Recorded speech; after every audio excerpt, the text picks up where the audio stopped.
Hello everyone. तो हम आज बात करने वाले हैं पवन सिंह जी और रानी एक्ट्रेस का एक बहुत ही बेहतरीन सॉन्ग के बारे में, जिसका पोस्टर आ चुका है और फुल वीडियो सॉन्ग का रिलीज डेट भी आ चुका है।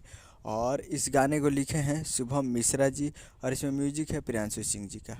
और इस गाने को गाए हैं पवन सिंह जी, जो कि आपको स्क्रीन के ऊपर दिखाई दे रहा है। जिस सॉन्ग का टाइटल रखा गया है कैसन पियावा के चरित्र बा 2.0।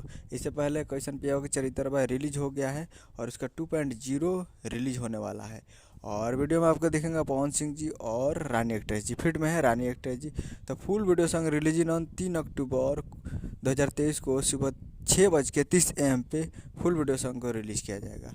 तो आज से 1-2 दिन बाद इसको रिलीज़ किया जाएगा।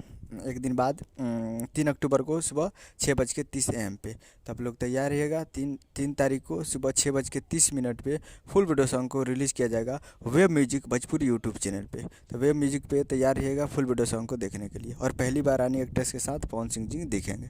उम्मीद करूँगा वीडियो अच्छा लगा तो चैनल को सब्सक्राइब लाइक प्रेस करिए ताकि इससे साहिल लाल यादव जी और पवन सिंह जी का लेटेस्ट जाता है। वीडियो अच्छा लगा तो वीडियो को एक लाइक कीजिए। मिलता है अगले वीडियो। जय हिंद, जय भोजपुरी।